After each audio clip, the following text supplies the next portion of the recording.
This week we're going to highlight trade estimates for Friday's USDA monthly supply-demand report, as well as the history of market reaction to that report. We're also going to take a look at corn progress in Brazil and Argentina and wrap things up with a long-term review of December corn futures.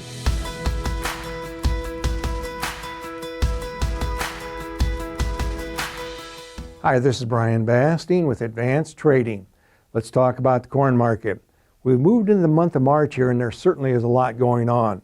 We're going to start out with a preview of Friday's USDA monthly supply-demand report. Let's take a look at the trade estimates. Again, Friday morning at 11 o'clock Central Time, USDA will come out with their monthly report. These are the trade estimates here. Trade's looking for a little bit of a lower corn carry out there. And look at those South American numbers. Going in different directions, a bit larger on the Argentina crop, a bit smaller on the Brazil crop compared to February. Here's the key message. We strongly encourage you to work closely with your trusted risk management advisor to have your risk management positions in place prior to the release of this report. And the reason is that there has been some significant changes in this report in response to this report for the May futures contract the last several years. You can see, for instance, the last couple years, the market's been sharply lower. Back there in the late 18, 19, 20 time period, we did see the market spike higher. So again, get those positions in place prior to the release of the report. Let's shift gears now and focus on South America. We're going to start out looking at where that corn is produced in Brazil. Remember, this is the double crop corn after the soybean harvest. Now this week we've highlighted Mato Grosso. Mato Grosso is the largest second season corn producing state in Brazil, accounting for about 45% of that crop. Also important there though are Goiás, Minas Gerais, Paraná, and Mato Grosso do Sul.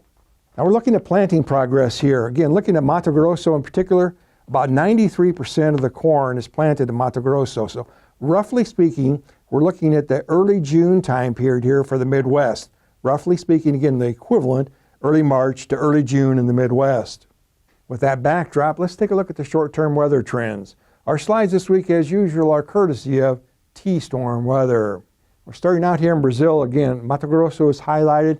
It's been a little bit of a drying pattern there in Mato Grosso. Again, think early June in the Midwest. Drying is something to be aware of, not critical yet. Now let's look at the next 14 days. There does look to be some moisture moving into that northern area over the next 14 days. Let's quantify that now over the next 14 days. Pretty much close to normal in that northern state, again, of Mato Grosso.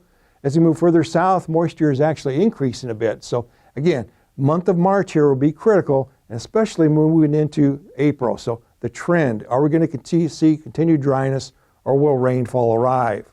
Let's switch gears now and look at Argentina. Let's look at where that corn is produced in Argentina. Argentina, four main provinces here. South to north, Cordoba, Buenos Aires, Santa Fe, Santiago del Estero. Over 80% of the corn in those provinces.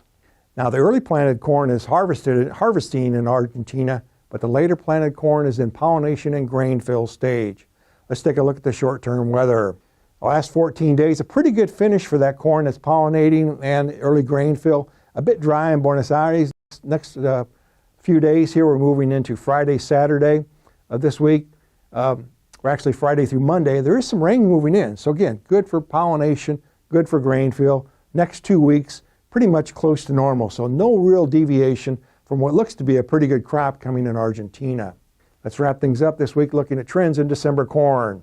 December corn, as we speak here as we tape here on Tuesday, trading near $4.60 a bushel. Remember now that we're outside of that crop insurance base period, so strongly encourage you to continue to work closely with your trusted risk management advisor to manage positions that are in place. Now, if you'd like more information, please feel free to contact us at 800-664-2321. We'll put you in contact with our risk management consultants who'll be happy to visit with you at your convenience. Remember, we upload every Wednesday. Make sure to subscribe to our channel to never miss an upload. And remember, this Friday at 11 o'clock Central Time, ATI Pro Media will be on with instant market reaction to the report. And we'll follow that up at 1:30 Central Time with a deep dive into the numbers. Thanks a lot. Have a good week.